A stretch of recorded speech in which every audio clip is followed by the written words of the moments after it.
Esta es una patología prácticamente, o enfermedades que van a estar en conjunto con esta nomenclatura que es el TORCH, ¿no? Entonces, vamos a tratar de que sea rápido y comprensible. Pues, el TORCH la definimos como la NIAS en el año 1971. Ya habíamos empezado, como quien dice, a encontrar algunas características principales en lo que son los fetos, como son estas características.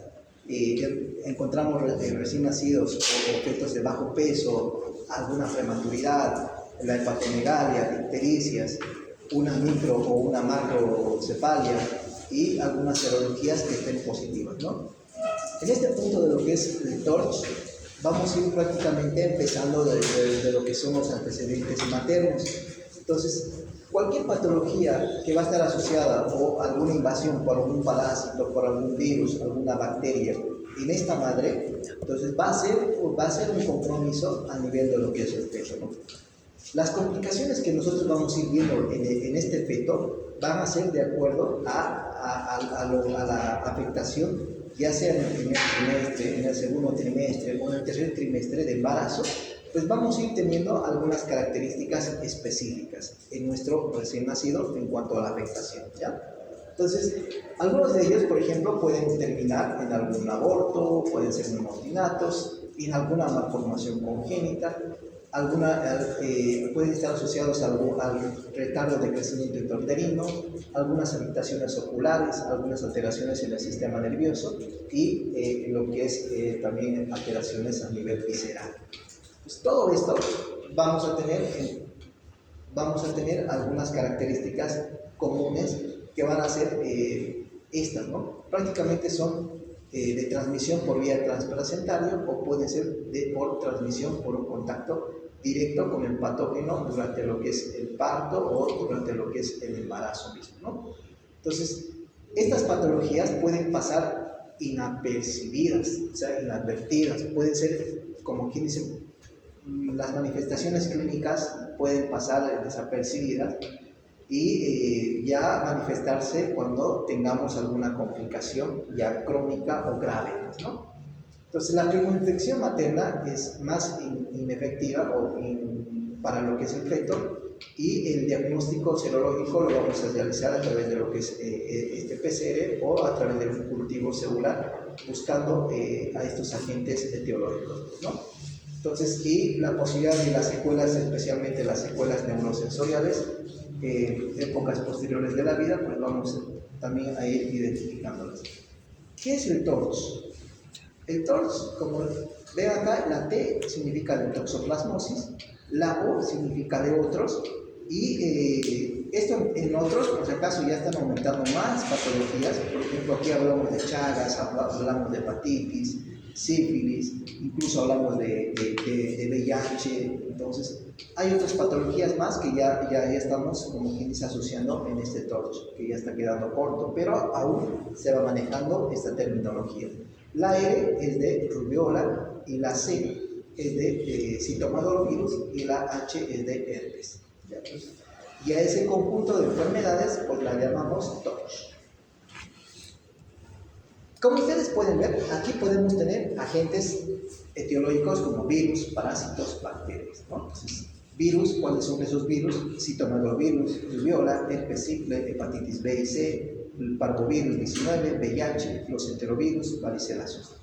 Los parásitos, Toxoplasma gondii, Trypanosoma cruzi, entre las bacterias, Treponema pallidum, Mycobacterium tuberculosis, etc.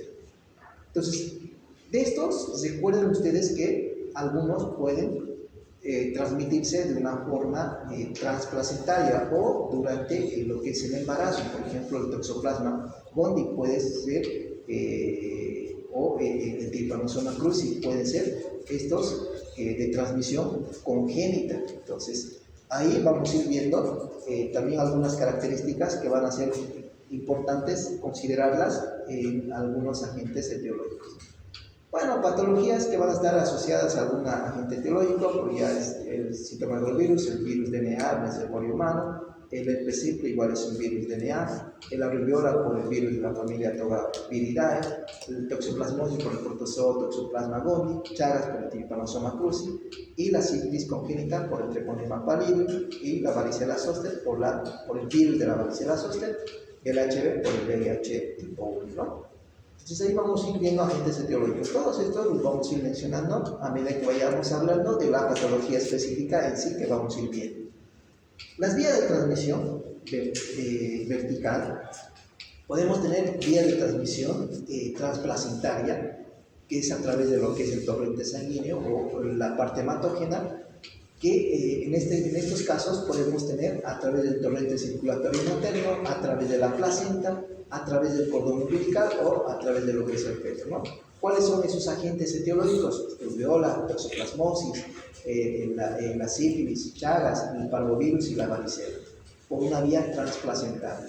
Por una vía del canal del parto, durante lo que es el parto, vamos a tener tal vez lo que es el herpes, el HIV, la hepatitis B, una sífilis primaria con algún compromiso de lesiones a nivel de lo que es la piel. Entonces el tracto genital materno prácticamente va a estar, como quien dice, contaminado o infectado, pues, ¿no? Y a través de lo que es la salida de ese niño, pues ahí la vamos a ir adquiriendo. Una vía ascendente, como ya les decía en las anteriores diapositivas, entonces esto es de abajo para arriba, o sea que va a ir, como quien dice, arrastrando algunas infecciones, por ejemplo del tracto genital materno, que va a ir a la cavidad uterina, o una chorioamnionitis, un EDPM, un feto infectado. Pues aquí podemos ver también lo que es el herpes, la hepatitis B o el HIV. También vamos a tener algunas infecciones por vía de la leche materna. Por ejemplo, aquí hacemos bastante relevancia en la parte de lo que es el HIV, ¿no? El VIH. Generalmente cuando tenemos pacientes de estas características o con este tipo de madre, pues no motivamos a que exista esto, pues, de la lactancia materna, ¿no? Porque podemos tener esa probabilidad de transmisión de estos virus, ¿no? Aquí vamos a ir viendo también algunas formas. Como ya les decía, hay una infección congénita, una infección perinatal, una infección postnatal. Entonces algunos virus, algunas características principales de estos, pues, ¿no? Por ejemplo, la infección congénita en útero, pues generalmente a través de lo que es la placenta, el torrente sanguíneo materno, pues vamos a tener el paso de estos agentes infecciosos, pues, ¿no? Entonces, pues acá prácticamente la madre, a través de lo que es la placenta, se va a producir esa infección fetal, y aquí podemos mencionar el VIH, podemos mencionar la rubiola, el citomegalovirus. Entonces, a través de una infección perinatal, entonces cuando este niño también tenga o esté expuesto a esa sangre materna contaminada o infectada, ya sea durante lo que es el canal del trabajo de parto, pues podemos tener alguna afectación. Por ejemplo, la conjuntivitis producida por la sífilis, por ejemplo, ¿no? Entonces habíamos mencionado que tenemos también algunos medicamentos específicos para prevenir esa patología, ¿no? Si ustedes recuerdan que habíamos mencionado que para uno de estos tipos de conjuntivitis, pues la eritromicina, pues era la más recomendada, ¿no? En vez de la gentamicina, aunque vayamos siempre viendo lo que es el medicamento que tenemos ahí accesible, ¿no? Entonces, las clamidias, ¿no? La clamidia, la infección por estreptococos del grupo B, y también las infecciones postnatales, pues ya vamos a ir viendo también algunas infecciones que podrían ser secundarias o alguna patología asociada a alguna infección a nivel de lo que es el cordón umbilical, alguna infección o contaminación de la misma madre a alguna patología específica hacia el niño, ¿no? Entonces vamos a ir viendo ahí algunas manifestaciones así en forma general. Este TORCH puede llegar a producir algunas alteraciones en el sistema nervioso central, por ejemplo aquí la toxoplasmosis, oculares también la toxoplasmosis, puede producir lesiones a nivel ocular, Otras situaciones como la restricción de crecimiento intrauterino o algunas alteraciones hematológicas vamos a estar asociados a esos tipos de patologías, ¿no? Acá vamos a ir viendo algunas triadas, algunas tétradas, por ejemplo, que eso también puede ser así, como quien dice, pregunta de examen, para que ustedes puedan recordar. Por ejemplo, algunas infecciones como por ejemplo la rubiola, tenemos algunas características principales, como es el síndrome de Gray, que vamos a tener, que es característico de la rubiola, que vamos a tener alteraciones auditivas como la sordera, cataratas, una persistencia del conducto arterioso y una microcefalia. Estas 4 patologías van a estar asociadas a una transmisión de una rubiola congénita, ¿no? Sordera en un 60-75% y las alteraciones oftalmológicas en un 10-25% y también las alteraciones cardíacas en un 10-25%, como las neurológicas, ¿no? Acuérdense de estos puntos: sordera, catarata, persistencia del conducto arterioso y la microcefalia es la tétrada de síndrome de Graves, que nos puede dar el diagnóstico o sospecha de rubiola. Por ejemplo, igual acá tenemos en una toxoplasmosis, hablamos de la tétrada de Sabin. La tétrada de Sabin también hace de cuatro sintomatologías principales, como es una hidrocefalia, calcificaciones periféricas intracraneales, una corioretinitis y convulsiones. Cuando ustedes vean algún caso clínico, por ejemplo, que les digan, tenemos un recién nacido con un antecedente o un factor de toxoplasmosis materna, por decir, y el niño nos nace con una hidrocefalia, nos nace con calcificaciones intracraneales, una corioretinitis y convulsiona, pues piensen que es una toxoplasmosis. Por ejemplo, si tenemos un compromiso con el citomegalovirus, entonces aquí no tenemos las 4 características, aquí tenemos 3 características principales. Sobre todo esto de lo que son las calcificaciones periventriculares.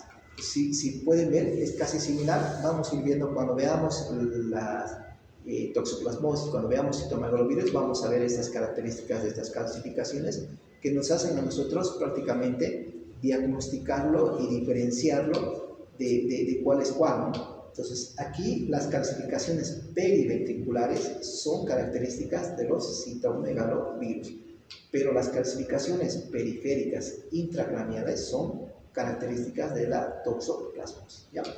Bueno, seguimos en el citomegalovirus, hernias inguinales en los varones y una microcefalia, pues puede estar asociada a citomegalovirus.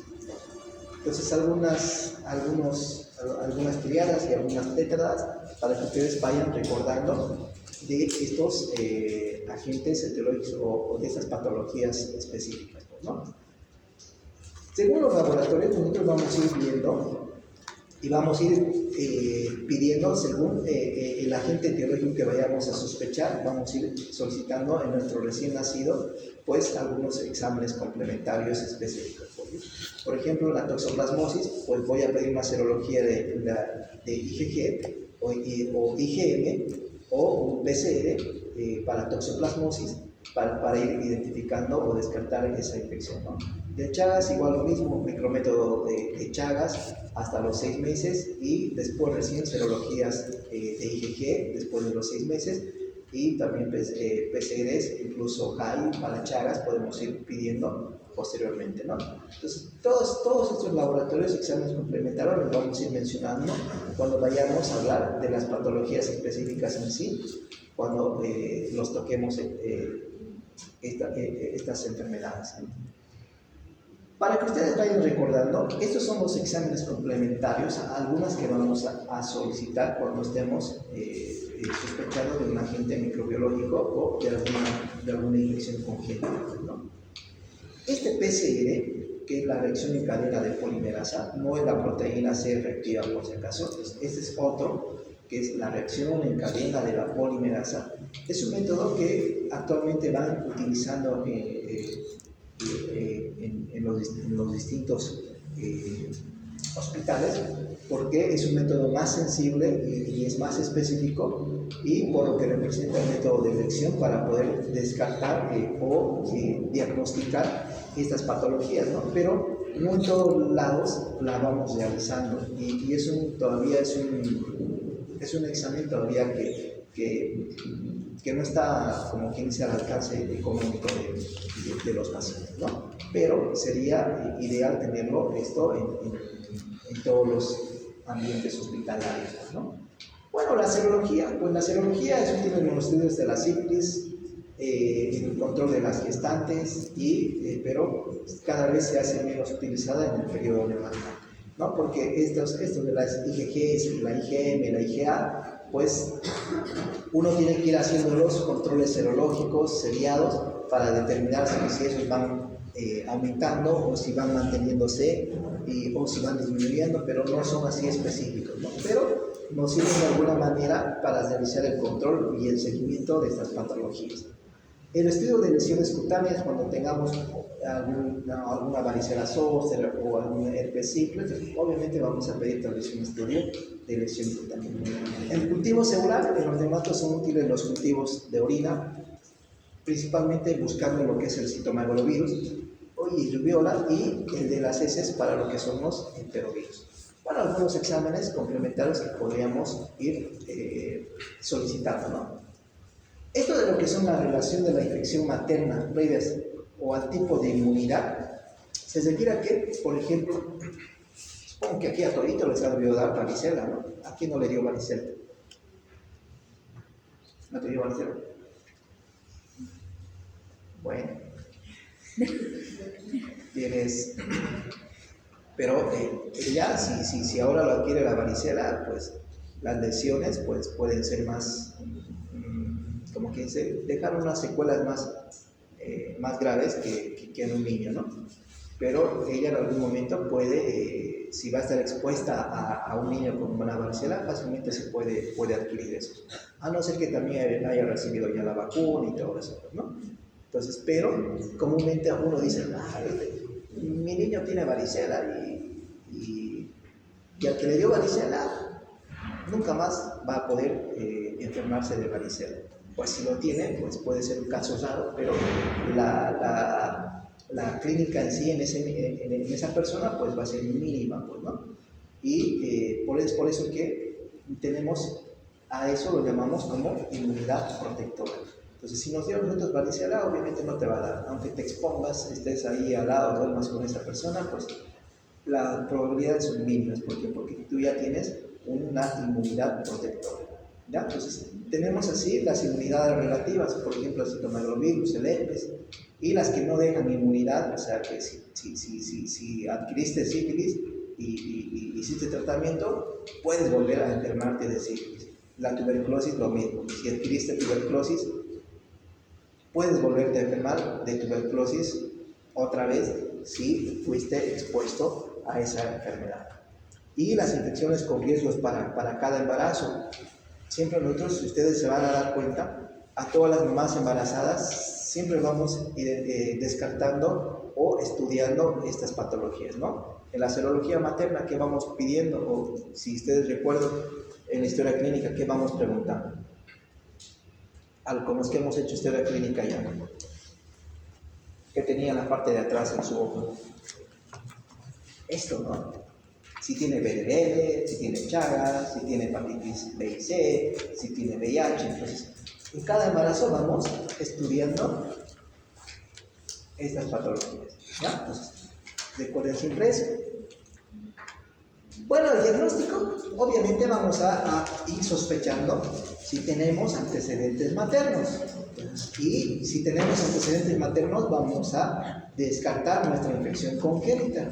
Más aún si tenemos una clínica que nos haga sospechar de alguna infección, como es el TORS, ¿no? Y obviamente vamos a descartarlas con algunos estudios microbiológicos. Ahora, el abordaje diagnóstico, pues, según este mnemotécnico de ACOSAR, por si acaso esto es de esta doctora, entonces vamos a ir pensando en estas características. ACOSAR, A, de averiguar los antecedentes maternos, si tienen inmunidad protectora. La C, de controlar los estudios durante el embarazo. el ejemplo, una toxoplasmosis, una IgG, cómo han estado esos valores, una IgM probablemente. La O de organizar las posibles patologías y los estudios que vamos a ir solicitando. Y la S de solicitar el estudio que tenga mayor validez diagnóstico. Y la A de analizar los resultados. Y la T de recordar el significado actual de todos. Pensando siempre, no solo ya en esas 4 patologías, sino pensando en esto de lo que son los otros, ¿no? Entonces, que ya van aquí, como que dice, incrementándose en esto de lo que es el TORCH. El tamizaje materno, vemos otra vez, volvemos a repetir, PDRL, VIH, hepatitis B. En las zonas endémicas vamos a ir sí o sí a solicitar y descartar que no tengamos toxoplasmosis, que no tengamos chagas, que no tengamos citomegalovirus. Entonces, todos esos pacientes vamos a ir pidiendo. Por ejemplo, este es un caso, uno de sus compañeros decía, no está aquí, pero que había visto un caso en la maternidad y justo le había llamado la atención. ¿Quién era del caso? Porque aquí siempre es bien viejo, creo que en su grupo nos comentó que habían visto un caso que en la maternidad tenía una serología o un paciente con una microcefalia, entonces, y que tenía una serología positiva para TORCH. A ver qué les hace pensar esto. Este es un caso real, es un recién nacido de sexo femenino, obtenido por parto vaginal eutóxico, transferido de un hospital, no nació con nosotros, pero nació y lo transfirieron a nuestro hospital, con antecedente de embarazo pretérmino y líquido acético en cavidad abdominal fetal por ecografía obstétrica. Por eso lo mandaron. Ese es recién nacido, ya estaba con trabajo de parto, como era prematuro y también tenía líquido acético en la cavidad abdominal por la ecografía, lo mandaron. Entonces, este recién nacido, al examen físico le dimos 36 semanas, pesó 3.600 gramos, con un perímetro cefálico de 30 centímetros, un perímetro torácico de 30 centímetros, habla a los 8 minutos, 9 a los 5 minutos, y al examen físico vemos un abdomen distendido, timpánico, con hepatosplenomegalia importante. Si veíamos hipotónico, lo veíamos con una cianosis, un tiraje intercostal leve y aleteo nasal. Esto fue al momento del nacimiento. ¿Qué le llama la atención de aquí? ¿O qué le llama la atención de este niño? ¿Qué creen? ¿Qué le llama la atención? O todos estos valores están normales y lo mando a su casa. ¿Quién dice microcefalia? ¿Por qué dice microcefalia?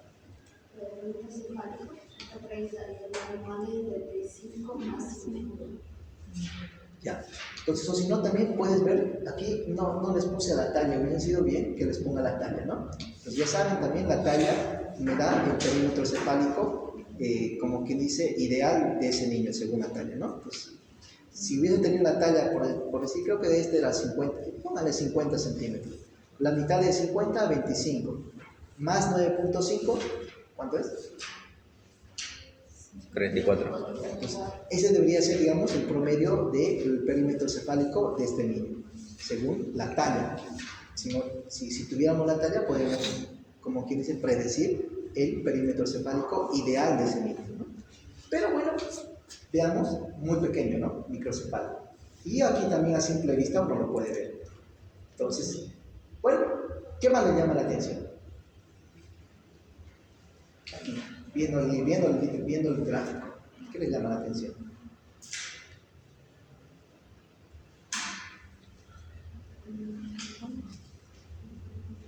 ¿Qué creen que puede hacer? Ya dijimos 2 patologías principales que van a producir alguna alteración en el sistema nervioso central y que podrían estar asociadas a una microcefalia. ¿Cuáles? Toxoplasmosis, ¿qué más? Citomegalovirus. Está bien. Entonces, para hacer recuerdo, en tu examen me dices, me debes un punto. Entonces, vemos eso. Entonces, vamos a ir viendo aquí, por ejemplo, los antecedentes obstétricos. Acá, la madre, 21 años, su primer bebé. A su ingreso refirió serologías negativas, grupo ORH positivo, antecedentes de flujo vaginal sin tratamiento, alzas térmicas al quinto mes de embarazo, tratada como resfrío común sin otra sintomatología relevante. Antecedentes de controles prenatales desde el cuarto mes de embarazo en uno de los policlínicos que ahí tenían cerca.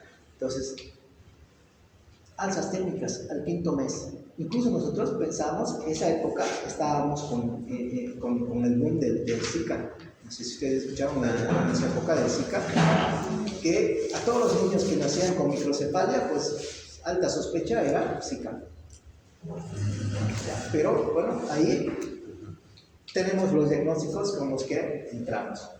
Recién nacido pretérmino, adecuado para la gestacional, 36 semanas por capurro, SDR, o sea, síndrome de distrés respiratorio, hepatosplenomegalia y ascitis en estudio, microcefalia porque tenía su percentil cefálico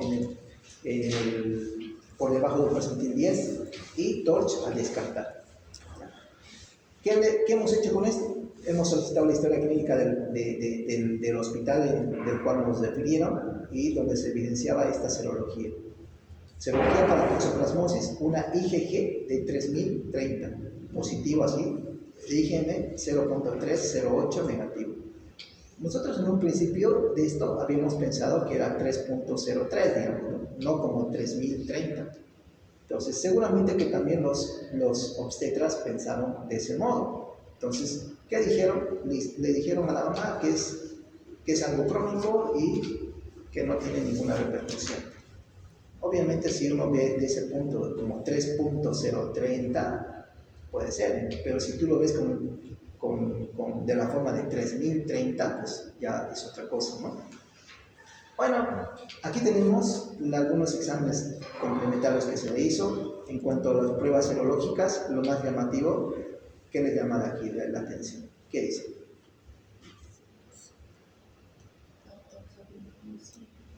¿Qué le llama la atención?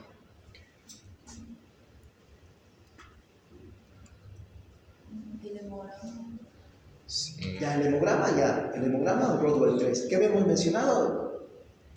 ¿Positivo o negativo es ese Rodwell 3? ¿Está bien o está mal?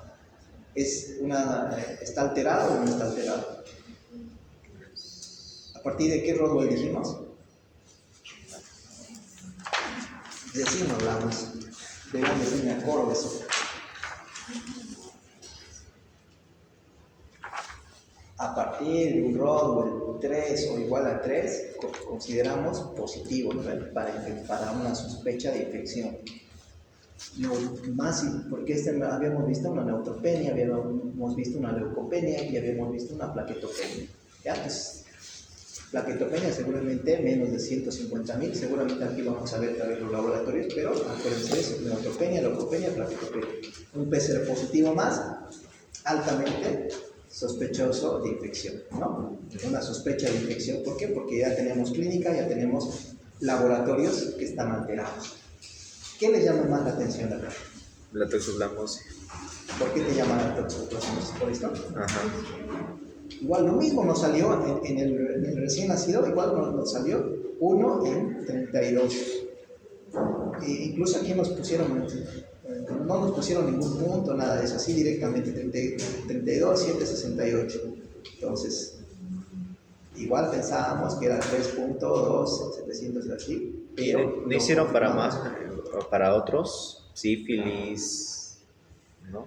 En realidad se hizo todo. Entonces, solo de los más relevantes encontramos esto, ¿no? Entonces, y lo llamativo era pues esto, ¿no? Estos valores altos. Aunque ustedes vean, la mayoría de los médicos, ¿sí? Damos bastante importancia a esto, la IgM. Si es IgM positivo, ahí me asusto, ahí tengo que hacer algo por ese paciente. Pero cuando ven esto de la IgG, que es positivo o está alterado, muchas veces lo dejan como 15 desapercibido y dicen, es algo crónico, ya lo pasó y ya lo tuvo. Pero recuerden ustedes de esta clase que valores altos de estos laboratorios hay que estudiarlos. Y más aún si tenemos a nuestro niño o a nuestro paciente con alguna malformación congénita o alguna complicación, ¿no? Que podría ser secundaria. Y estos eran los laboratorios que le hicimos, pues, eran las pruebas que hicimos con este niño, ¿no? Estas son las serologías de toxo y los valores que tenemos. Bueno, ¿qué hicimos? Ecografía cerebral, ecografía abdominal, un ecocardiograma, la ecografía cerebral, panorama cerebral con marcada alteración en su ecoestructura, ventriclomegalia, fosa posterior reducida, calcificaciones dispersas en sustancia blanca periventricular. La ecografía abdominal nos dio negativo para citis, por lo que nos transfirieron que ese era el motivo de la preocupación. Sí teníamos un vaso de diámetro mayor a 6.09 centímetros, un páncreas de ambos riñones de características conservadas, vías biliares no dilatadas. El ecocardiograma, un foramen oval permeable. Y estas eran las lesiones que se vieron. Una tomografía del cráneo. Ustedes pueden ver prácticamente el parénquima cerebral con extensas calcificaciones. Podemos ver, estas son las calcificaciones que están dispersas a nivel córtico, subcortical y de distribución bilateral, ¿no? Entonces, y pareciera como calcado, ¿no? Entonces, de un lado al otro lado, ¿no? En la proporción similar, ¿no? Y vemos también una ventriclomegalia y, bueno, que la línea media, pues, está centrada, ¿no? La línea media, aunque centrada y ensanchada, ¿no? Los núcleos de la base de pequeño tamaño con clasificaciones igual, podemos ir viendo las clasificaciones acá, pequeñas clasificaciones, y el cráneo se veía así como si ustedes vieron una madera cuando se lo van comiendo las polillas, ¿sí? Más o menos así se veía el cráneo. Pero acuérdense de estas características, de esta distribución, que son prácticamente, bueno, el examen oftalmológico, catarata, el primer control nos dice catarata bilateral, el segundo control corioretinitis. ¿Qué tenemos aquí? La tetra de Sabin. Eso, la tetra de Sabin. ¿Cuál es la tetra de Sabin? Calcificaciones intracraneales, corioretinitis, Dos. hidrocefalia. Ya. Y. Ay, se me fue. Convulsiones. Eso, convulsiones, 4. ¿No? Entonces, ya en este niño, ya pues prácticamente llegamos al diagnóstico con todo eso. Toxoplasmosis congénita, sistémica, el tratamiento, el pronóstico ya es reservado porque las lesiones están ahí y, como quien dice, no hay vuelta para atrás. Simplemente es a seguir. La verdad le perdimos el hilo, no sé cómo estará, pero con todas esas características, pronóstico reservado, ¿no? Y este era el niño. ¿Preguntas? Pues ya saben. Vamos a hablar de lo que es la toxoplasmosis. Bueno, la toxoplasmosis es un problema de salud pública en todo el mundo, pues algo controvertido todavía. Tenemos lo que es la prevención, tratamiento, la implantación de programas de control para poder aminorar esta afectación. Como ustedes han visto, puede dejar secuelas importantes y permanentes en el recién nacido, pues, ¿no? La toxoplasmosis congénita, pues prácticamente es la consecuencia de esta transmisión fetal por vía transplacentaria de este parásito que es el Toxoplasma gondii, ¿no? Es básicamente el mecanismo de transmisión va a ser todo esto. Si ustedes ven, tampoco, como quien dice, no hay que sacrificarlos a los gatos por si acaso, pero los principales reservorios o agentes van a ser, pues, obviamente los gatos, ¿no? Pero no va a ser, van a ser varias formas de transmisión o de afectación a lo que es, o el mecanismo de transmisión a lo que es a una mujer embarazada o al ser humano, ¿no?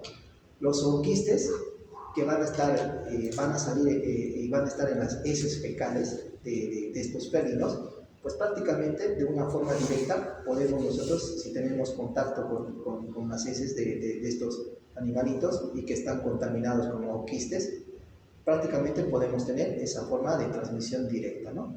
De una transmisión indirecta, pues a través de lo que son los zooquistes que van a estar a nivel de lo que son los vegetales, los mismos roedores, algunos agentes OAs, que van a estar o van a consumir estos vegetales que van a estar contaminados a través de lo que es la carne cruda, de cerdo, de la carne de vaca, de lo que sea, vamos a tener la susceptibilidad de podernos transmitir de este parásito, pues, ¿no?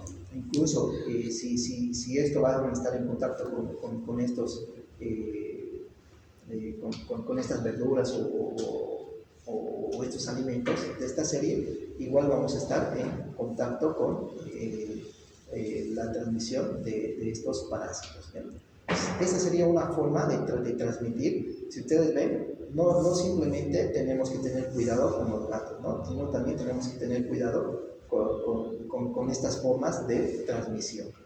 Obviamente las otras formas es transplacentaria, como ya habíamos mencionado, de una madre que está con esta parasitosis a través de lo que es la vía transplacentaria a nuestro recién nacido. Y la otra forma que es menos frecuente son las transfusiones de sangre y obviamente lo que es el trasplante de órganos, ¿no? El periodo de incubación de 8 a 20 días y esta va a ser por la secuencia o el mecanismo de transmisión de esta parasitosis. Entonces, prácticamente, ¿cuáles son las formas directas de contaminación o contagio? Pues es tener contacto con las heces contaminadas o quistes de la toxoplasmosis, ¿no? Las otras formas, pues es a nivel de la transfusión y a través de la placenta y a través de también las ingestas de carne de mal cocidas de estos mamíferos que están contaminados con los quistes de la toxoplasmosis. El riesgo fetal es desde el momento que la gestación adquiere la infección, ¿ya? Entonces, es importante que nosotros entendamos esto de lo que es la patología por la toxoplasmosis. Seguramente alguno de ustedes va a ser ginecóloga o ginecólogo y se va a acordar de esto. Para saber si el niño recién nacido está o no infectado, es preciso siempre conocer el momento del embarazo, ¿ya? En que se produjo dicha parasitemia, ya que el riesgo de infección fetal es directamente proporcional a la edad de gestación. ¿Qué quiere decir eso? Riesgo de infección, solo vamos a hablar de riesgo de infección, o sea, la probabilidad de que ese niño pues tenga la forma de contagiarse, si vale el término. Entonces, si esa mamá lo adquiere en el primer trimestre, el 15% de estos recién nacidos puede tener ese riesgo de infección. Si es en el segundo trimestre, solo el 30% puede tener ese riesgo de infección. Pero si esto se da en el tercer trimestre, el 90% en las últimas semanas, esto ya se va incrementando a un 60%. O sea, ¿qué quiere decir? Que si en el primer trimestre esta mamá adquiere esta toxoplasmosis, es menos probable que le pase a su recién nacido, es menos probable. Pero si esto se va a dar en el último trimestre, aquí hay una alta probabilidad que ese recién nacido se contagie o se transmita de toxoplasmosis, 60%.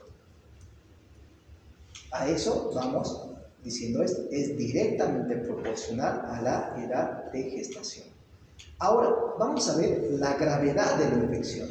Ojo, ya no es si ese niño va a tener alta probabilidad de infectarse, sino es la gravedad de la infección. La gravedad de la infección está inversamente proporcional a la edad de gestación. ¿Qué quiere decir eso? Si esta mamá va a tener el parásito en el primer trimestre, el 41% de estos niños van a tener estas alteraciones. Pueden llegar a producirse un aborto espontáneo, pueden tener malformaciones congénitas graves, lesiones neurológicas y oftalmológicas graves. Entonces, ¿qué podemos decir? Probablemente este niño haya adquirido su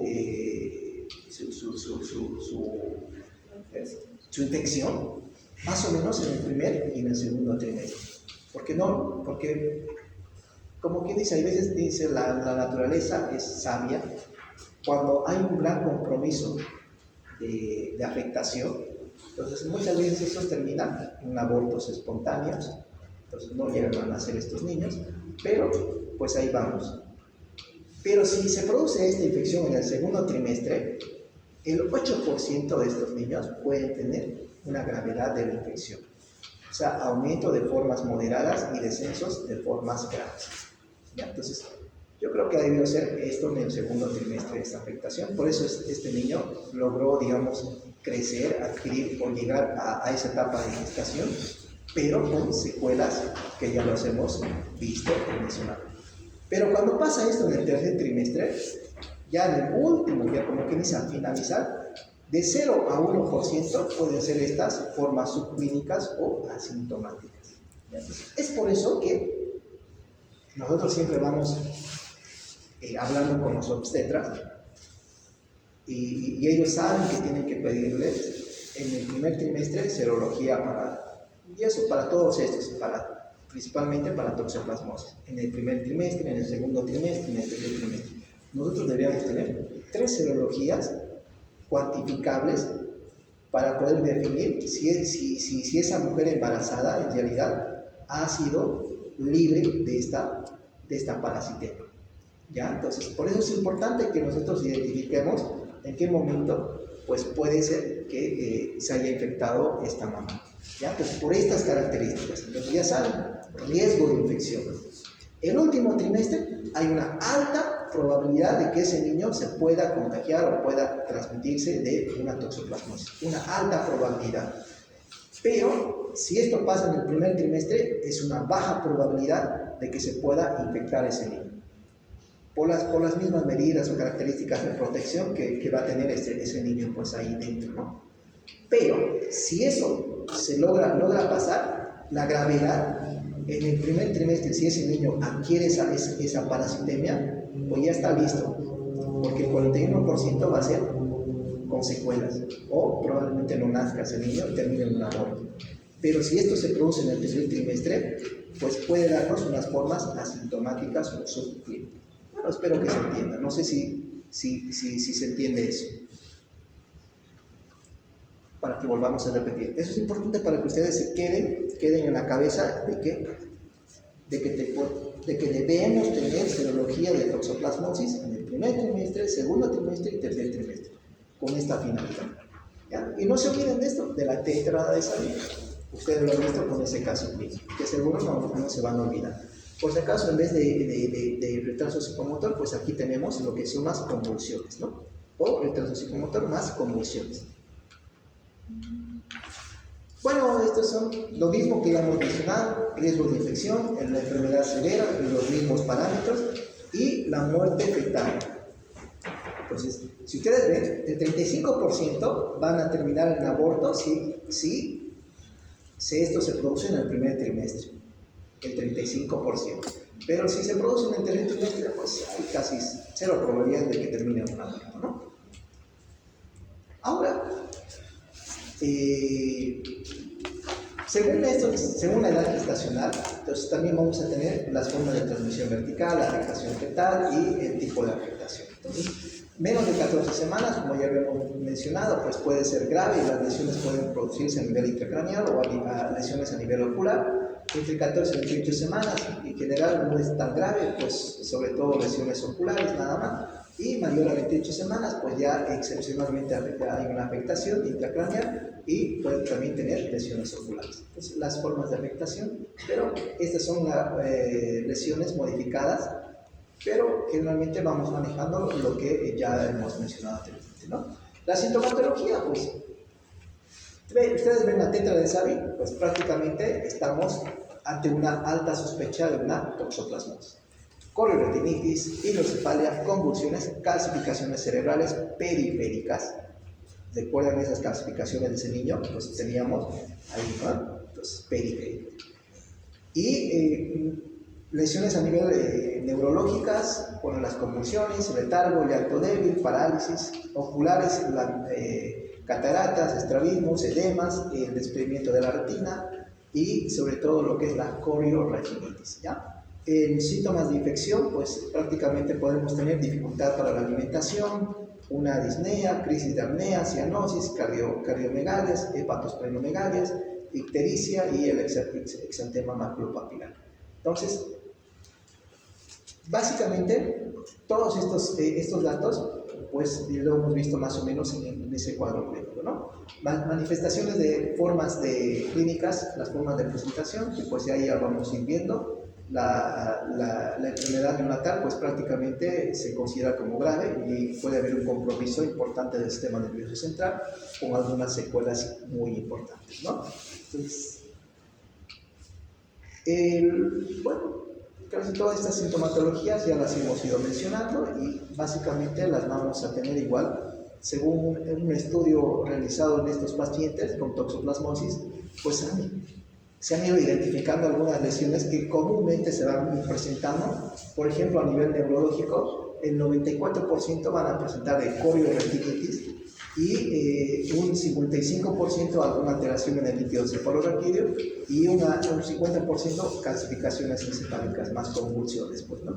Y lo que es la anemia.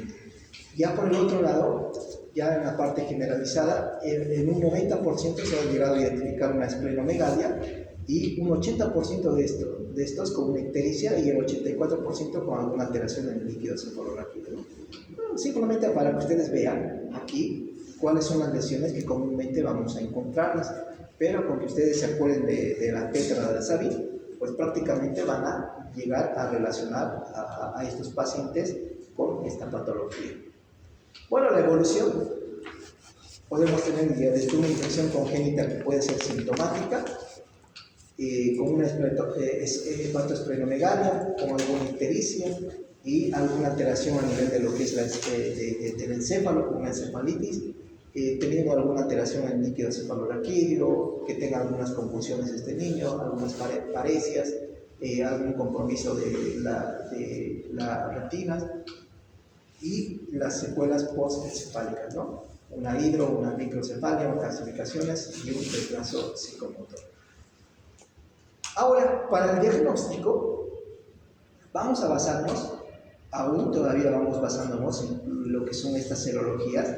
Si ustedes pueden ver aquí, nosotros vamos a tener estas serologías de la IgM, la IgA y la IgG, ¿no? Entonces, y esto de lo que es la IgM, pues generalmente lo relacionamos con un cuadro agudo, ¿no? Y la IgG lo relacionamos con un cuadro crónico. Entonces vamos a ir viendo nosotros las formas de aparición. Si ustedes ven, lo primero que aparece en elevarse, pues es la IgM, ¿no? Entonces es el primero que va a aparecer, esta IgM. Entonces esta nos va a referir a una, como la primera semana, a una infección que van a ir ascendiendo hasta el primer o tercer mes, y a los 9 meses ya prácticamente va a ir descendiendo y se va a ir negativizando, pues, ¿no? Pueden persistir hasta lo que son los 2 años o más, tal vez, la presencia de estos IgMs, pero recuerden que vamos a ir teniendo un descenso ya a partir de lo que son los 9 meses. Y lo que pasa con la IgG, que es esta, la IgG, a partir de la segunda semana ya de vida, ya vamos a ir teniendo la presencia de la elevación de estos, y van a ir, como quien dice, descendiendo ya lentamente, su pico máximo vamos a tener a los 3 meses y van a ir descendiendo de ahí lentamente, ¿ya? Y estos van a persistir prácticamente casi de por vida o toda la vida, ¿no? Es como una memoria que va a tener este paciente. En cuanto a la IgA, es casi similar a la IgM, ahí podemos tener igual la aparición posterior a la IgM, y el pico más tardío permanece a lo que son los 3 o 4 meses, y básicamente vamos a estar también en estas primeras 12 semanas donde vamos a tenerlas altas o elevadas, ¿no? Esto es básicamente para que ustedes puedan entender en qué momento tengo que pedir o tengo que, como quien dice, esperar que mi IgM esté elevada, o si solo encontré una IgG elevada, ya una IgM negativo, tengo que ver el tiempo en el que hice ese examen complementario, y ahí voy a ir determinando el diagnóstico probable de etiología, ¿no? Ahora, cuando tengamos, este es un tamizaje materno, esto deberían entenderlo bien también en la parte de lo que es obstetricia o en su materia de ginecología, con la finalidad de que a nosotros nos manden y nosotros podamos hacer esta conducta. Por ejemplo, en mamás que tengan una IgM y una IgG negativo, pues prácticamente la interpretación es de que es negativo a ese parásito, o sea, no tiene la mamá, es sana. Pero cuando tengamos una IgG positivo y una IgM negativo, pues antes de las 24 semanas de gestación yo debo pensar en una infección crónica. Pero si se presenta y también en el último trimestre, ya le voy pensando también en una afectación del mismo, ¿no? Pero cuando yo tenga una IgG positiva y una IgM positiva, miren, los dos positivos, ya estoy con una mamá que tiene una infección aguda versus una infección crónica. Entonces, probablemente este chico me nazca prácticamente con una infección aguda, ¿no? ¿Qué voy a hacer? Mi conducta en estos va a ser hacerle la prueba de avidez, va a ser alta en 30-40% como quien se crónica, o va a ser baja en una infección aguda. Pero cuando tenga una IgG negativa y una IgM positiva de la mamá, pues voy a estar ante una infección muy temprana o una IgM falsa positiva, ¿no? Obviamente a mi niño, ¿qué voy a hacer? Voy a repetir a los 3 o 4 semanas estas serologías y tal vez tenga una IgG y se produzca una seroconversión. Lo positivo vaya a un negativo, ¿no? Entonces, esas son las conductas que yo prácticamente voy a ir como quien se tomando de acuerdo a las serologías maternas, ¿ya? Entonces, bueno, prácticamente el diagnóstico materno es muy importante porque podemos tener una seroconversión materna de ser positivo a ser negativo o de ser negativo a ser positivo, y vamos a tener también lo que es otro tipo de pruebas que vamos a ir también realizando, otros medios de diagnósticos, que estos ya son prácticamente si ya en el recién nacido, la test de Sabin o de Pillman, la eliminación directa, la técnica de IFI, donde vamos a ir buscando las IgG y la IgM, el test de ELISA para toxoplasmosis, el test de avidez para buscar lo que son los anticuerpos de la IgG, y vamos a ir también viendo lo que es técnicas cualitativas como el Western blot para toxoplasmosis. Entonces vamos a ir teniendo varios tipos de laboratorios o técnicas para poder realizar el diagnóstico. Bueno, aquí básicamente la técnica de lo que es el PCR que nos va a determinar a nivel molecular de la presencia de estos parásitos, pues, tiene básicamente un alto porcentaje de positividad, pues, para poder hacer el diagnóstico de nuestro recién nacido, ¿no? ¿De dónde vamos a tomar estas muestras? Pues de sangre, de líquido cefalorraquídeo o tal vez de orina, y básicamente va a ser una técnica que va a ser complementaria a lo que es la serología que vamos a ir pidiendo a estos niños, ¿no? Entonces va a detectar prácticamente lo que son los parásitos vivos y muertos de la toxoplasmosis, ¿no? De una forma de aislamiento podemos tener a través de lo que son los cultivos celulares bueno, acá vamos a ir viendo también que va a ser específica a los 5 inferior, a los 5, que va a ser algo específica como algo complementario a lo que podamos ir realizando con estas pruebas, por así decirlo, de PCR o algunas pruebas de serología. ¿Ya? Entonces, tenemos también pruebas histológicas mediante una tinción, las pruebas de histoquímicas, la microscopía electrónica, y son rápidos para poderlos hacer, pero son poco sensibles, ¿no? Pero bueno, ahí vamos a ir viendo lo que es los exámenes complementarios para realizar el diagnóstico de una toxoplasmosis. Bueno, según las guías o los protocolos que va manejando a nivel nacional, pues el diagnóstico es aún todavía controversial, y ahí no existe, digamos, una prueba específica.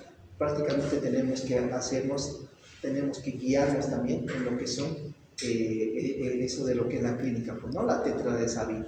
Entonces no existe una prueba con la suficiente sensibilidad y especificidad y combinar la clínica y las pruebas de laboratorio para el diagnóstico y realizar ese diagnóstico según todos esos datos, ¿no? Para poder llegar a este diagnóstico.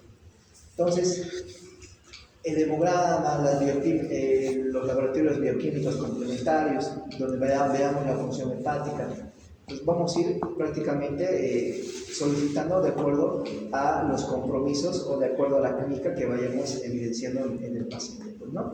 Entonces, un fondo de ojo, ya saben para qué hacemos un fondo de ojo, un estudio de una ecografía cerebral, incluso una tomografía o una resonancia magnética cerebral para poder identificar qué tipo de lesiones tiene y hacer tal vez un citoquímico de líquido cefalorraquídeo para ver si hay un compromiso a nivel del sistema nervioso, y ya ahí vamos a ir viendo algunas pruebas más que vamos a ir viendo. Recuerden esto: calcificaciones intracraneales periventriculares son propias de la afectación congnatal por citomegalovirus, y las difusas de la toxoplasmosis congénita. ¿Ya? Entonces, vean siempre la distribución de estas calcificaciones, que son estos puntos blancos que vamos a ir viendo, ¿no? Entonces, acá. Importante que puedan recordar ustedes eso para que puedan hacer el diagnóstico tal vez de una toxoplasmosis, ¿no? Esta es una forma de abordaje que personalmente lo hicimos ahí en el hospital, secundario a esto a la presencia de este paciente. Pues ya determinamos que vamos a hacer este plan de manejo, ¿no? ¿Algún resumen?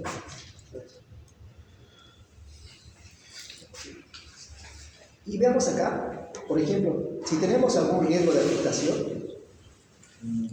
si sospechamos altamente de afectación o de esta patología, tenemos que ver si estos son asintomáticos o son sintomáticos, ¿no? Y recuerden que el 15% pueden ser sintomáticos y el 85% de estos son asintomáticos. En los sintomáticos tenemos que descartar esta tetradrasalina, ¿no? Entonces, tenemos que ir buscando si hay una afectación también ocular, y tenemos que ir buscando esto de lo que es la hidrocefalia, las calcificaciones intracraneales, la coliretinitis y las convulsiones. Entonces, recuerden siempre de la tetradrasalina, sinónimo de toxoplasmosis. El 4% de estos pacientes pueden presentar alguna ceguera bilateral y secuelas neurológicas importantes, incluso que pueden ir a la muerte.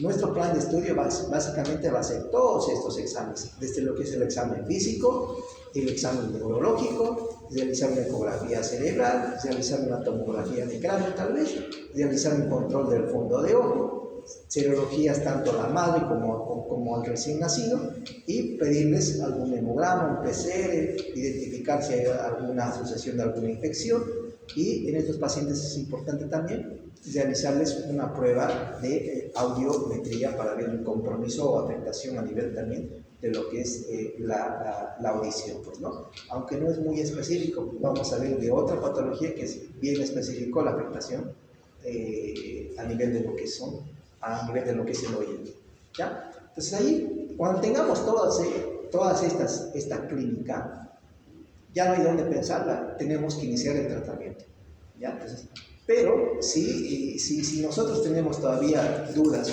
o tenemos por este lado a un paciente asintomático, pero con una alta sospecha de una afectación por toxoplasmosis, hacemos todos estos estudios y ahí vamos a ir viendo si tenemos la IgM positivo o si tenemos la IgM negativo, y vamos a ir viendo lo que es también el progreso de la IgG, si esta va a ir aumentando y si tenemos alguna lesión a nivel ocular o cerebral, ¿no? Entonces, obviamente, si tenemos IgM positivo, hay que iniciar tratamiento. ¿Por qué? Que habíamos dicho que la IgM es un cuadro que nos va a indicar que es un cuadro agudo, ¿no? Que es un cuadro que está ahí presente la infección. Pero si en este caso encontramos una IgM negativo y la IgG positivo, no tengo que dejarlo a la deriva a este paciente, sino tengo que hacer un control serológico de esta IgG. En teoría, esta IgG debe ir bajando. Si estoy pensando en que es algo materno o en algo crónico, ¿ya? Entonces, Y seguimiento con serologías de IgM, IgG al primero mes, al tercer mes, al sexto mes y a los 9 meses de IgG. Entonces, si esto me sale positivo o va en aumento, pues igual voy a tener que ir pensando en iniciar el tratamiento, ¿ya? Entonces, ¿cuál va a ser el tratamiento? Básicamente tenemos lo que es la piremetamina, la sulfadiazina y el ácido folínico. Estas son las dosis, por si acaso. La piremetamina, la dosis de ataque la hacemos a 2 miligramos kilogramo día. Si se acuerdan aquí, miren, aquí dice día. Cuando es día, entonces yo, el promedio que, por ejemplo, si digamos pesó 3 kilos ese niño, 3 por 2, 6, ¿no? Entonces 6 miligramos en todo el día lo voy a tener que darle. Entonces, y si voy a tener que darle por 2 días, o si esto lo voy a dividir cada 12 horas, pues voy a tener que dividirlo eso, ¿no? Entonces, de los 6 le daré 3 miligramos, tal vez en la mañana o en la noche. Pero para que ustedes entiendan esto del día, nada más para eso. Pues dosis de ataque, 2 miligramos kilogramo día por 2 días, y de mantenimiento 1 miligramo kilogramo día por 2 a 6 meses, y luego esta dosis las vamos a ir colocando un día sí, un día no. O sea, lunes, miércoles y viernes, así vamos a ir haciendo el tratamiento hasta que completemos el tratamiento que debe realizar este niño, ¿no? Y la sulfadiazina de 75 a 100 miligramos kilogramo día en 2 dosis, y el ácido folínico, que es la leucoborina, de 5 a 10 miligramos 3 veces a la semana, lunes, miércoles y viernes. Esto se va a hacer por 30 días hasta que confirmemos la infección por curva serológica, ¿ya? Entonces ahí vamos a estar cuando tengamos una infección dudosa. Pero cuando tengamos una infección confirmada, por si acaso, miren, aquí estamos con una infección dudosa, pero con alta sospecha de que este paciente tenga la transmisión o tenga la toxoplasmosis. No lo podemos dejar a la deriva a ese niño, porque si nosotros vamos a querer hacer a los 30 días algo recién por este niño, puede ser que las secuelas y que ese parásito pues ya pueda estar produciendo su afectación, ¿no? Entonces es mejor, como quien dice, adelantarnos y realizar por 30 días hasta poder confirmar la infección por una curva serológica. Pero cuando tengamos una infección confirmada, aquí ya sí o sí ya les hacemos la dosis de piremetamina, una dosis de ataque, igual a lo mismo, 2 miligramos kilogramo día por 2 días, y la vamos a ir manteniendo a 1 miligramo kilogramo día por 2 a 6 meses, y luego esta dosis lunes, miércoles y viernes, y la sulfadiazina igual de 75 a 100 miligramos kilogramo día en 2 dosis. Esto de lo que es el ácido folínico, igual les vamos a ir dando de 5 a 10 miligramos 3 veces a la semana, igual lunes, miércoles y viernes. Cuando tengamos alguna afectación, como en este caso nosotros tuvimos en este niño una afectación ocular, o cuando tengamos alguna alteración en el líquido cefalorraquídeo, vamos a tener que añadir la prednisona. La prednisona a 1.5 miligramos kilogramo día en 2 dosis. La prednisona solo se indica hasta que exista una remisión del componente inflamatorio ocular mínimo 30 días, y va a depender siempre del informe oftalmológico para poder iniciar y para poder determinar la cesación de este tratamiento, pues, ¿no? Los controles que vamos a ir haciendo durante el tratamiento, pues obviamente vamos a ir pidiendo un hemograma, un PCR, un hepatograma cada 5 o 10 días. El hepatograma es por si acaso transaminasas, GOT, GPT, todo lo que es la parte para valorar lo que es la parte de la función hepática, pues, ¿no? Esto lo vamos a hacer de 5 a 7 días en la primera semana y luego en forma quincenal. ¿Ya? Si el paciente presenta leucopenia, o sea, lo que son los leucocitos por debajo de 5.000, pues vamos a ir, o van a presentar plaquetopenia, que estén por debajo de 150.000 las plaquetas. Va a depender si vamos a ir aumentando la dosis de ácido folínico. Si no revierte eso, se va a suspender momentáneamente el tratamiento hasta recuperar el nivel de los leucocitos y las plaquetopenias. Eso es importante que vayamos recordando. Pues básicamente esto es para que ustedes puedan conocer el tratamiento que vamos a realizar en estos niños, ¿ya? Entonces seguramente lo van a transferir ustedes a un segundo o un tercer nivel, pero para que conozcan la forma de cómo se aborda a estos pacientes. Recordemos siempre que el tratamiento precoz de la embarazada previene un 60-70%, y la justificación para realizar todos los esfuerzos necesarios para lo que es el diagnóstico, pues está justificado, ¿no? Entonces, Aún hay algunas controversias. El aborto, si la infección es antes de las 16 semanas y si existe algún compromiso, alguna afectación o transmisión a nivel de lo que es ese feto, pues todavía hay esas controversias de que si lo dejamos o lo sacamos, ¿no? Pero bueno, como ustedes han visto, que prácticamente cuando hay algún compromiso o alguna afectación en el primer trimestre y se produce esa transmisión, pues han visto que en el primer trimestre las lesiones son graves y generalmente estas terminan en un aborto, ¿no? ¿Cuáles son las recomendaciones? Esto sí les va a tocar a hacerlo ustedes. No coman carne cruda o no cocida, lavarse siempre las manos después de manipular alguna carne cruda, lavarse con abundante agua las frutas y verduras antes de consumir las crudas, lavar lo que son los utensilios, prácticamente lo que es la parte de lavado de todo lo que es los agentes vegetales o la carne cruda y todo eso, pues más preventivo en cuanto a lo que es el aseo, pues, ¿no? Y obviamente, pues, cuando hagamos lo que es la jardinería, siempre traten de utilizar guantes y lavarse siempre las manos luego de realizar la jardinería, ¿no? Han visto que ustedes que también los roedores o también algunos tipos de aves pueden estar, como que dice, trasladando de un lado para otro estos quistes de la toxoplasmosis, ¿no? Entonces sí, evitemos contacto con sustancias que pueden estar contaminadas, como heces de gatos, tierra, arena, etc. Y no alimente a su gato con carne cruda. Cuídenlos. Muchas veces les dan cruda, ¿no? Entonces por eso es que esos pobres gatos están infectados y creemos que ellos son los causantes de todo esto y los botamos. No es así. ¿Ya? Recuerden esto es una enfermedad silvestre de discapacidad grave que puede ser prevenible. Entonces, todo depende de nosotros para que no tengamos esos niños que ya hemos visto por ahí. Pucha, se nos ha pasado los 10 minutos. ¿Quieren descansar o seguimos? Seguimos. Para terminar. Bueno, esto es ya prácticamente igual lo mismo de los controles serológicos que ya los hemos mencionado, ¿ya? Pues entramos a lo que es la enfermedad de Chagas, ¿me entienden? Entonces, bueno, creo que no me va a alcanzar. O si no, Zoom. ¿Quieren hacer un Zoom después? Sí, doctor. ¿Qué día quieren? El sábado. Yo por mí, ustedes me dicen y hacemos un Zoom. El sábado voy a hacer en la noche.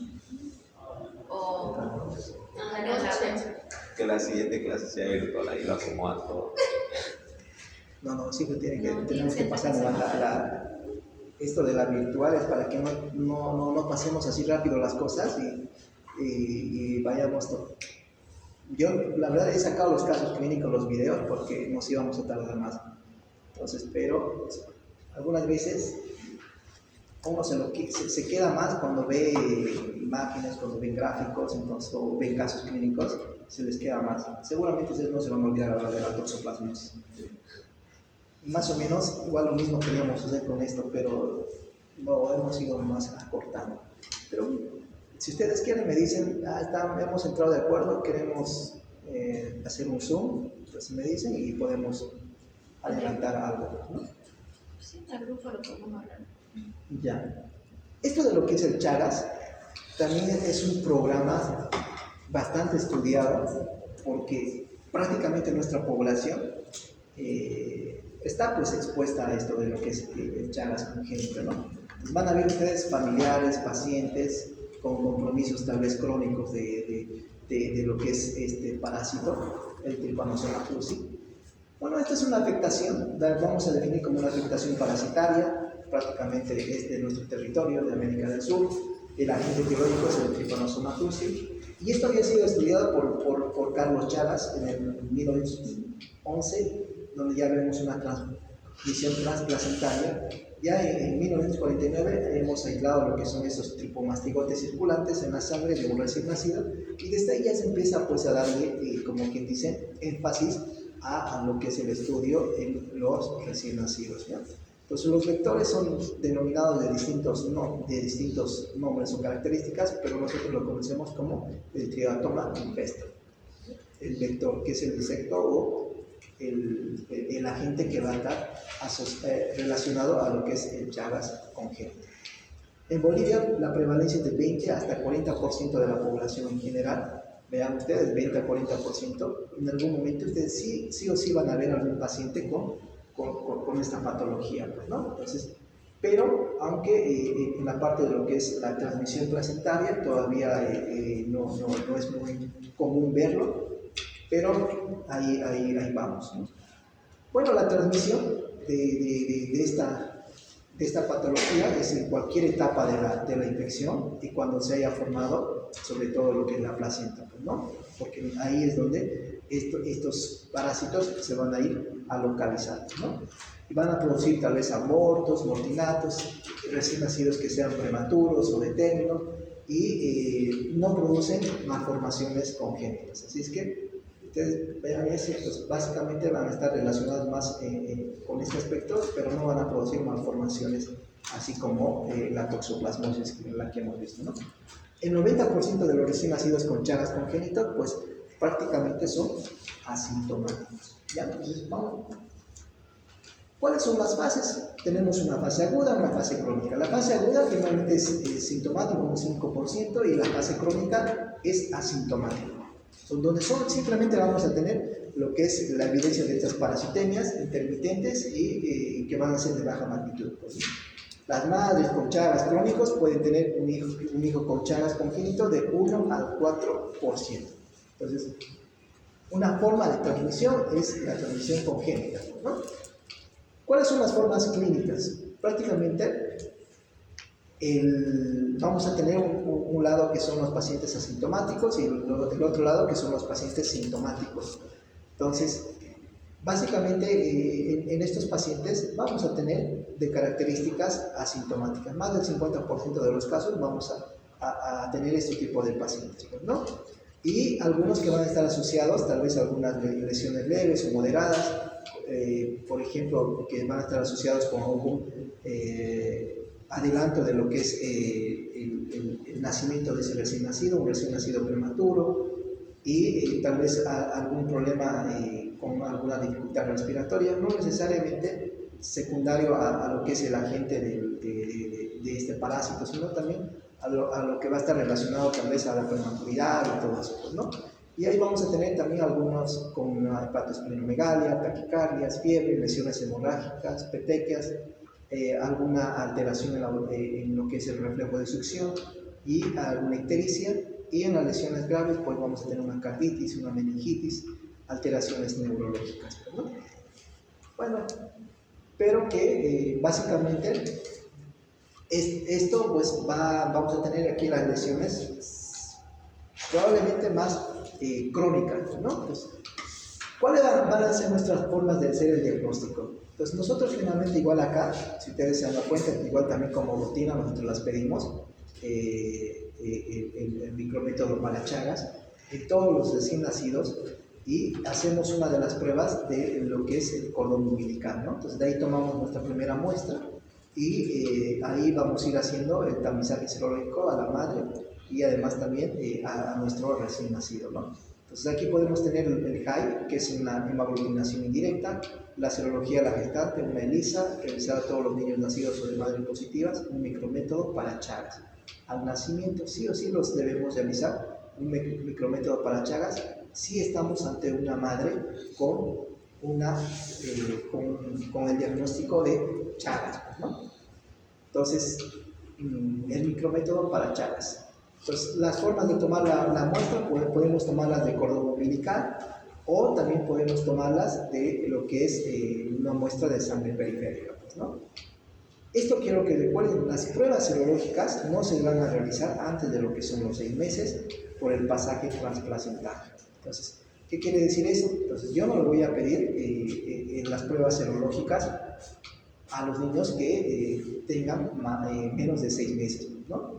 Entonces, ¿qué quiere decir eso? Serológicas, la IgG o IgM para toxoplasmosis, o mejor dicho, para Chagas, no nos vamos a dirigir con ese tipo de pruebas. Generalmente aquí, menores de 6 meses, pues voy a pedir un micrométodo para Chagas. Bueno, estas son las formas de diagnóstico. Por ejemplo, si estoy ante una madre positiva, menos de 6 meses, voy a tomar tal vez una técnica que tubo capilar. Acá voy a tomar tal vez el micrométodo para Chagas. Entonces, y si esta me sale positivo, voy a iniciar el tratamiento. Pero si esta me sale negativo, pues voy a hacer las serologías ya a los 6 meses, porque ese niño ya va a tener 6 meses. Si la serología a los 6 meses es positiva, voy a iniciar el tratamiento.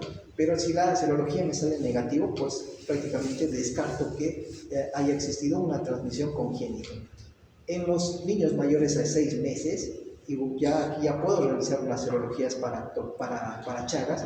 Si esto es positivo, hago el tratamiento, y si esto es negativo, pues prácticamente llego a descartar que ese niño tenga Chagas. Anteriormente, las formas de tratamiento para Chagas era un poquito algo complicado, pero ahora ya es un poco más fácil. ¿A qué me voy? El tratamiento para Chagas es el Benznidazol, ¿ya?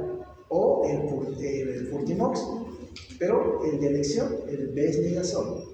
La primera semana la hacemos nosotros a 7 miligramos kilogramo día, en 2 dosis por 7 días, y a la segunda semana hasta los 30 días. Entonces vamos a ir dándole. Este medicamento no la tenemos, como quien dice, en jarabes.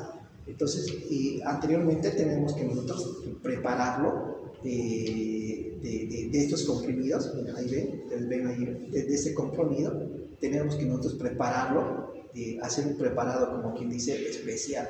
Entonces hacíamos, si por ejemplo nuestro niño pesaba 4 kilogramos, 7 por 4, 28. 28 miligramos era su dosis que tenía que tomar este niño. Entonces los hacíamos, los dividíamos cada 12 horas, pues como hacíamos día, entonces la mitad de 28 es 14, ¿no? Entonces 14 miligramos teníamos que darle a este niño de Benznidazol cada 12 horas. Como las tabletas vienen de 100 miligramos, estas tabletitas vienen de 100 miligramos.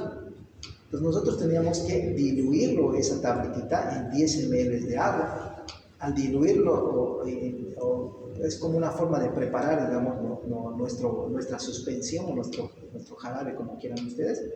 Y ahí teníamos 10 miligramos en 1 ml de agua. Entonces, de ahí, si 10 miligramos en 1 ml de agua y necesitamos 14 miligramos, le dábamos 1.4 ml de solución preparada cada 12 horas de esta solución. Pero ahora ya no nos hacemos tanto lío de esto, porque ahora ya puedes mandarlo a las farmacias artesanales, a Tenchi, a Farmarte, donde sea. No es haciéndoles propaganda, pero en ellos puedes prácticamente tener esta concentración, ya sea en polvitos, así como para darle, o si no, también ya sea hasta en gotas o hasta en suspensión, ya te lo pueden ir preparando esta dosis del Benznidazol. Pero antes hacíamos esto, cuando no teníamos esas formas. Y tal vez a alguno de ustedes les va a tocar, digamos, hacer en la provincia esta forma de tratamiento. Pero si pueden mandar a la señora aquí a la ciudad y preparar la dosis que ustedes quieren o necesitan, pues belleza, ¿no? Entonces sí, ya ahí tendría esa dosis. Entonces, recuerden, 7 miligramos kilogramo día por si acaso, y las repartimos en 2 dosis, o sea, cada 12 horas, por eso es que lo dividimos en la mitad, y lo damos por 7 días, y después de la segunda semana ya damos hasta los 30 días. Bueno, contraindicaciones absolutas. Obviamente, si me va a producir alguna hipersensibilidad, alguna reacción alérgica, obviamente voy a parar el tratamiento. Pues no, si hay alguna insuficiencia hepática o renal, pues también voy a parar ese tratamiento, ¿no? Y otras patologías que requieren algún tratamiento más urgente que realizarle el tratamiento para Chagas. Las relativas, pues, van prácticamente cuando, decíamos aquí, cuando estamos imposibilitados o no haya una experiencia en cuanto al personal para manejo de esta patología, pues podemos esperar, ¿no? Pero básicamente ustedes ven que no es la gran cosa, pues podemos iniciar el tratamiento, ¿no? Cuando tenemos ante una desnutrición severa, como una anemia grave tal vez, entonces es una contraindicación relativa o algunas otras enfermedades crónicas. Siempre y cuando ustedes vean que hay otras patologías más importantes que resolver en ese momento, podemos darle prioridad a esas patologías, pues, ¿no? Pero no olvidarse del tratamiento para esta patología, porque recuerden ustedes que básicamente si nosotros llegamos a diagnosticar Chagas congénito, existe casi una curación. O sea, ese niño puede ser que, como quien dice, se sane o se cure, se pierda esa enfermedad. Porque ya en la parte adulta, si ustedes han visto, no sé si avanzaron en parásito, ¿qué les dicen de Chagas a las personas adultas? Les dan chance a que, tomate esto y te vas a sanar. No, pues no les dan, más es un tratamiento más, como quien dice, a las consecuencias o al problema que ya dejó el Chagas, ¿no? Entonces, pero los recién nacidos podemos nosotros llegar a resolver esa situación. Por eso es importante que hagamos ese tratamiento, ese diagnóstico y ese tratamiento oportuno, ¿no? Entonces, para evitar y sacarlo de ese lado a estos niños. Bueno, aquí hay algunos árboles de decisión. Y para lo que es el Chagas, para el manejo, pues si tenemos una mujer embarazada y que le realizamos la serología para Chagas, si esta es negativa, obviamente ese embarazo pues se va a seguir su curso de una forma normal, pero si es positivo o tenemos una serología 1 en 16 y que pueda ser igual o superior, pues tenemos que pedir un micrómetro de sangre de cordón o sangre periférica del niño, y si este es positivo debemos iniciar nosotros el tratamiento para lo que es el Chagas, ¿no? Entonces, y vamos a ir haciendo un control serológico a los 6 meses después, y si tenemos un micrómetro de sangre de cordón y esto es negativo, tenemos que hacer su seguimiento al primer y segundo mes, y si eso es negativo, pues un control serológico, ya sea pidiéndole un high para Chagas entre lo que es el 6 y el año de edad, a los 6 meses y el año de edad, y aquí vamos a ir viendo si estos son positivos o negativos. Si es negativo, pues obviamente ya tenemos un niño que descartamos que tenga un Chagas congénito, o si esto de high es 1 en 16, 1 en 32, 1 en 64, tenemos que volver a repetirlo a los 3 meses, y si esto ya es, si esta dilución ha ido disminuyendo, pues obviamente vamos a estar ante un niño sano, ¿no? Pero si esta dilución, en vez de ir bajando de 1 en 16 a 1 en 8, a 1 así a la parte inferior, pues si va a ir aumentando más bien a 64, qué sé yo, pues ahí vamos a tener que la dilución está subiendo, y en estos pacientes debemos considerar el tratamiento, ¿no? Y obviamente en aquellos que tengan una dilución de high mayor o igual a 1 en 128, entonces vamos a tener que hacer el tratamiento. Vean ustedes, esto de lo que es cuando veamos pacientes con high o con Chagas, vamos a ir identificando, pero la verdad es raro encontrar mamás con Chagas, pero igual nosotros vamos haciendo lo que son estas pruebas, pues, ¿no? Estos controles que vamos a ir realizando.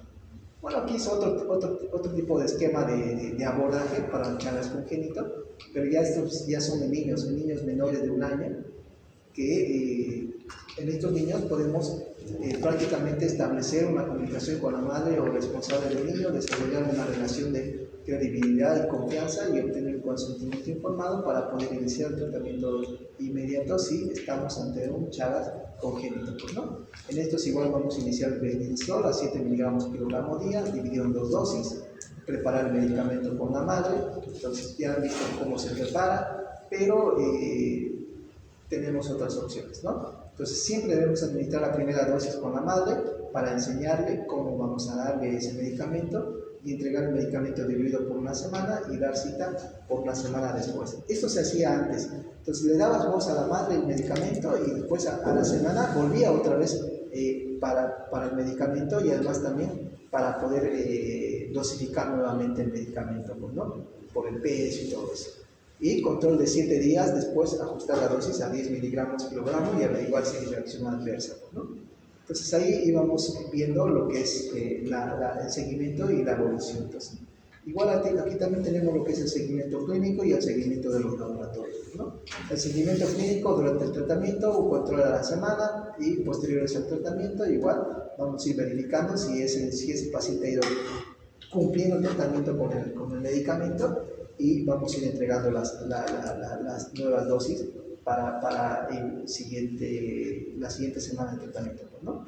Y el seguimiento por laboratorios, igual lo mismo, control de los 6 meses después del tratamiento, controles serológicos del GAI, si es inmunonegativo, prácticamente el niño está curado, si es positivo y este es mayor a 1,16, repetir el control serológico, y si esta titulación va bajando de 16 hacia abajo, pues vamos a ir teniendo que el niño se está curando, pues, ¿no?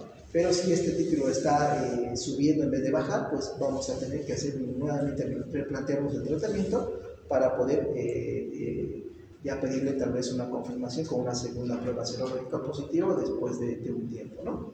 Igual lo mismo, aquí vamos haciendo casi lo mismo, simplemente cuando ya tenemos alguna reacción alérgica, algo adverso al tratamiento, pues vamos a ir disminuyendo lo que es la dosis de 10 a 5 miligramos por gramo día, dividido en 2 dosis, y también vamos a ir asociando algún antihistamínico y vamos a ir viendo si aún presentan las reacciones o si desaparecen las reacciones, ¿no? Si desaparecen las reacciones, obviamente voy a subir mi dosis de 5 miligramos a 10 miligramos y obviamente asociar al antihistamínico, y si no tenemos ya reacciones alérgicas, pues ya podemos suspender el antihistamínico, ¿no? Y completar el tratamiento hasta los 30 días de tratamiento. Entonces, ¿cuándo vamos a suspenderlos? Cuando sigamos con la persistencia de la reacción alérgica o los eventos adversos y intentemos nuevamente iniciar el tratamiento con 5 miligramos por gramo día y más en antihistamínico. Si reaparece la reacción adversa, pues debemos suspender el tratamiento y buscar otras alternativas, ¿no? Entonces, y básicamente ese va a ser nuestro manejo para lo que es el Chagas. Bueno, tenemos lo que es la rubiola, creo que ya se nos fue el tiempo, y rubiola. Nos faltaría casi la rubiola, nos faltaría sífilis, nos falta nada. Si pueden, pues podemos hacer un zoom para poder terminar esto de lo que son las infecciones estas del TORCH, y me avisan y la hacemos. ¿Para cuándo más o menos mejor quedaremos ahora? Sábado en la noche. ¿Sábado? En la noche. Sábado. O un jueves en la noche, ¿puede? ¿Jueves? No, ¿Qué día entonces? tengo clase a las 7 ¿No puede sábado en la noche, doctor? No sé si estoy de turno. Yo les escribo ahora y es que no sé, nosotros cambiamos cada 15, cambiamos los roles de turno. Entonces no sé si estoy de turno el sábado, pero si estoy de turno es medio cómodo allá y vamos a estar cortando nomás. Ya, entonces yo les escribo esta noche y hacemos este sábado para poder terminar esto de lo que es hablar un poquito más de esto de lo que es el TORCH, y ya vemos. ¿Tienen preguntas? ¿Tienen dudas? ¿Cuántos son? 3, 4, 5, 6, 7, 8, 9, 10, 11, 12, 13. Ya.